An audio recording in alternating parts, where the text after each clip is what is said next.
Halo guys, nama gue Gustavo dari StaffTech. Beberapa bulan yang lalu, kalian banyak banget yang di komen, Bang, kenapa nggak review Poco X7 Pro? Kenapa? Karena gue udah agak telat dan jadi gue pengen review sebenarnya, cuma gue pengen review pas harganya udah cukup turun. Dan sekarang di akhir tahun 2025 harganya udah cukup turun, mari kita langsung di-review bekasnya si Poco X7 Pro yang kalian bisa dapetin lumayan murah di sekitar 3 jutaan. Lebih tepatnya berapa? Kita bahas dulu harga dan speknya. Harga sendiri gue beli di harga segini. Jadi ya udah cukup turun ya, 3,7 jutaan pakai diskon Tokopedia, ya sekitar hampir 1 juta turunnya. Udah lumayan tinggi, ini padahal HP masih belum setahun umurnya, wajarnya namanya juga elektronik. Dan seperti biasa kalau misalnya kalian mau beli HP bekasnya, bisa cek di toko gue kalau misalnya masih ada, atau gue udah taruh link di deskripsi kalau misalnya kalian mau langsung ke e-commerce-nya. Dan kalau misalnya ada wallpaper, gue bakal taruh link wallpaper juga ada di deskripsi. Spek kita cepet aja, kita taruh sini, dia pakai MediaTek Dimensity 8400 Ultra, itu kayak Snapdragon 8 Gen 2, Corning Gorilla Glass 7i, 120Hz AMOLED, dan punya baterai sebesar 6000 mAh battery, fast charging sampai 90 watt. Cuma sayangnya dia masih USB Type-C OTG, tapi untuk para gamers itu nggak terlalu penting ya. So, kita langsung aja lihat unboxing si HP-nya. Jadi gue beli ini tuh bekas dan tuh garansi kalau nggak salah dia masih cukup lama. Kita langsung aja buka ya. Di sini. Tadi juga kita bakal cek bagaimana untuk si charge cycle-nya udah berapa, karena gue nggak dikasih tahu masalahnya, gue lupa nanya sebenarnya. So, di sini kita ada SIM ejector, terus di sini ada casing yang kayaknya belum dipakai juga ya, masih dapat kayak Poco beraksi dan dikasih bon pembelian pertama. Kita lihat orang yang ngejual ini ke gue dulu belinya berapa. Wow. Jadi ya, mungkin kalau di Tokopedia kan belinya harganya sekitar 4,7 jutaan ya, jadi 1 juta lebih murah sekarang, tapi ini dia beli di 5 juta loh. Wow, jadi ini udah 1,3 juta lebih murah dibanding orang pertama dia beli. Ini dia beli pas 14.05, jadi belinya tuh pas Mei ya.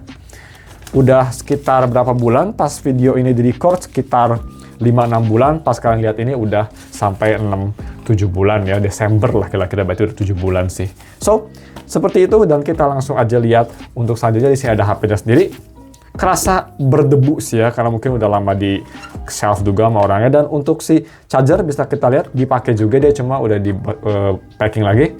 Ya udah agak kumel, tapi overall masih oke. Dan di sini masih ada charger 90 watt-nya.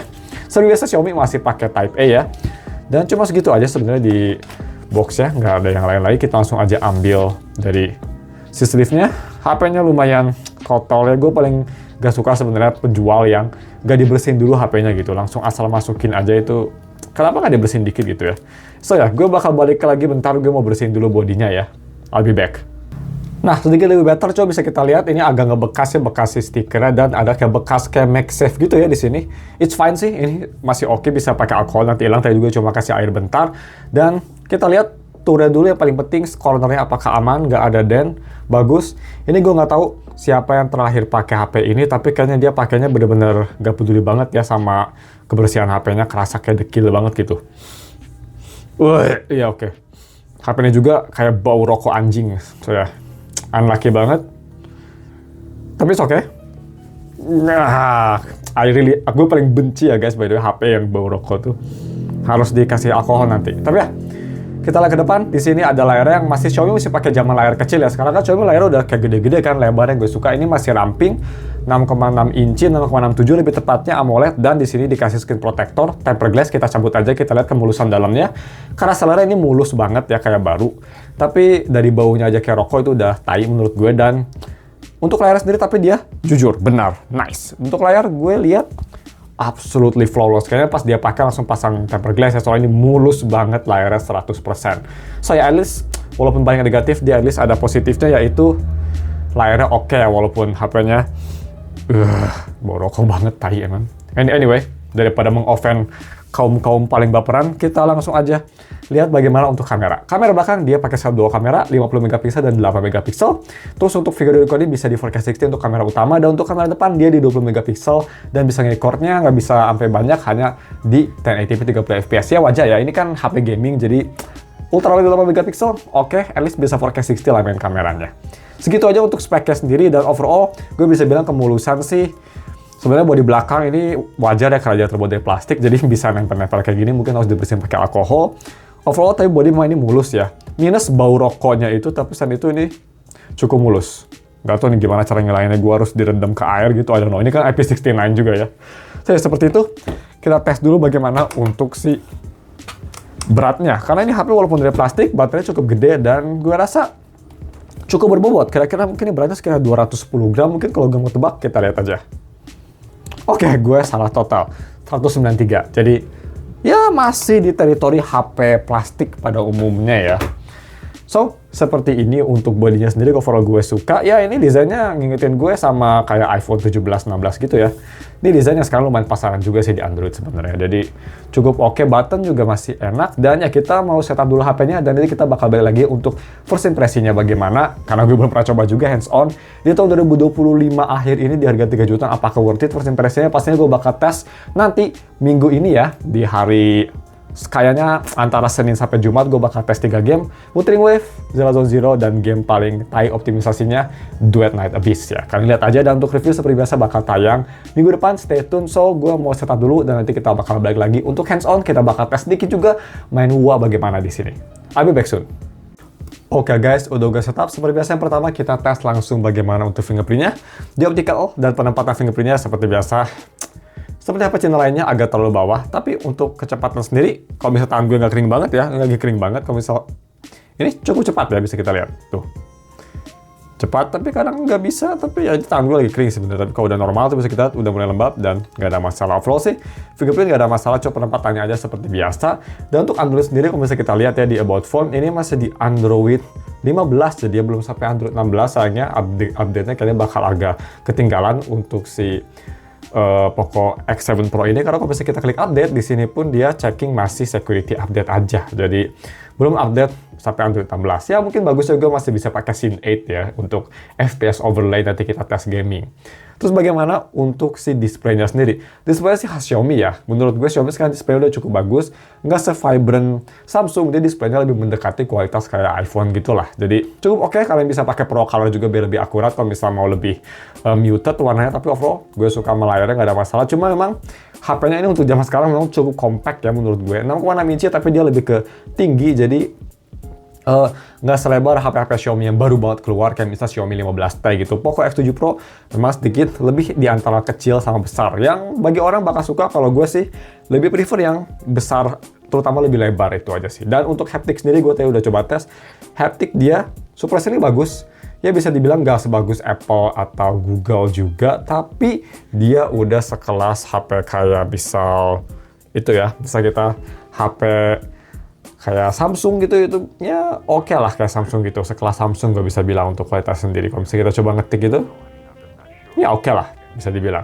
Dan untuk day-to-day bagaimana pas tadi gue install, dia pakai MediaTek 8400 Max yang performanya tuh mirip kayak Snapdragon 8 Gen 2, dan performanya untuk day-to-day masih oke, cukup smooth, cuma agak kerasa cukup hangat ke arah panas kalau misal kalian multitasking heavy, apalagi ditambah split screen dan downloading apps, itu kerasa agak hangat ke arah panas dan agak sedikit throttle. Tapi overall sih masih oke menurut gue, dan di harga 3 jutaan dapat spek yang kenceng kayak gini sih menurut gue masih khas Poco banget ya, masih bagus banget ya pastinya.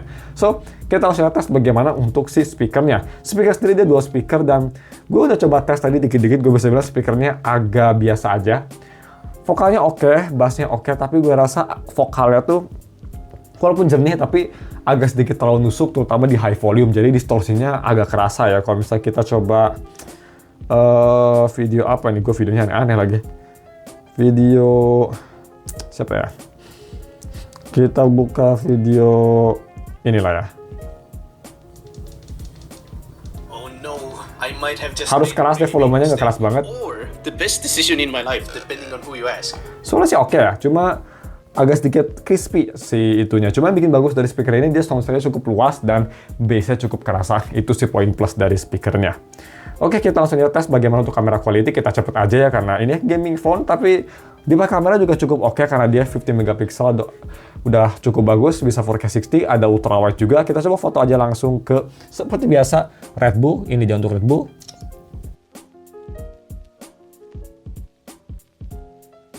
Ini dia untuk ultrawide-nya. Cukup oke juga ultrawide, dan ini dia untuk selfie-nya. Selfie-nya gue rasa kalau di dalam ruangan agak sedikit pudar warnanya, tapi ya it's fine. Kita langsung aja record pakai resolusi 4K 60 nih, bagaimana kualitasnya. 1, 2, 3. Oke guys, ini dia video gue ini pakai resolusi 4K 60. Gue rasa sih ini warnanya cukup oke dan exposure-nya agak sedikit gelap, tapi sih masih oke, kalian bisa terangin sendiri. Cuma untuk viewfinder juga oke, cuma gue rasa ada sedikit delay. Cuma bisa kita lihat tuh, kayak berubah-ubah ya, dia nggak bisa kompensasi sama ininya, agak kebingungan. Untuk fokus sendiri, dia bisa segini, jadi nggak ada dekat amat, tapi oke, kalian bisa nilai gimana kualitas mikrofon juga. Dan ini seperti ini untuk overall noise-nya, masih ada, tapi untuk 4K 60 di harga segini sih cukup oke menurut gue ya, buat kalian mau konten, pakai HP gaming cukup oke. Dan untuk zooming, dia sampai 6 kali aja, nggak bisa pindah ke ultra wide yang pasti, dan cuma segitu aja, langsung kita balik ke S25 Ultra. Seperti itu untuk videonya, dan kita langsung aja terakhir coba tes untuk main Wuthering Wave ya. Sebentar aja kita bakal tes lebih detailnya pastinya nanti di pertengahan minggu ini. Antara Senin, Selasa, Rabu, Kamis, Jumat lah, di weekday ya, kalian bisa lihat sendiri. Sekarang kita tes cepet aja bagaimana performanya, simpelnya aja lah ya. Oke. Semoga nggak ada compiling shader bagus. Kita bakal cepat ya tes, coba masuk ke domain dan coba battle seberapa bagusnya ya. Gue nggak bakal skip ini biar kalian bisa lihat juga gimana seberapa lama loadingnya kalian kalau bisa nge-launch gitu ya, karena kan biasanya beda-beda setiap HP. Dia pakai UFS 4.0, jadi gue expect loading ke dunianya harusnya agak lumayan cepet sih. Speaker bisa keras ya, distorsinya nggak seburuk yang gue kira, ternyata cukup oke sih. Jadi kita langsung aja coba main nih, kita ke domain biasa aja. Loadingnya first time loading sih to be fair. Dan ini gue lagi di Septimon ya. So, settingan sendiri, kalau Snapdragon Gen tuh harusnya sih bisa rata kanan ya, harusnya. Yang setara sama chipsetnya gitu harusnya. FSR seperti biasa dimatiin, LED bias on, dan overall global filternya di default dulu aja. Dan kita flight controlnya kita invert. Yang gue rasa dari HP ini sih, touch-nya, walaupun ini HP gaming ya, tapi gue rasa touch-nya nggak seresponsif yang gue suka, to be honest sih. Jadi kadang dia tuh kayak, I don't know, gak seenak HP biasanya ya. Ini cuma first impression-nya, pasti nanti kita bakal lihat gimana pas actually gaming testnya. Loading dari Septimon ke domain, lumayan cepet ya, nice. Kita harus coba bentar. Main domain, overall sih smooth sih. Ayo masuk, kok nggak mau masuk.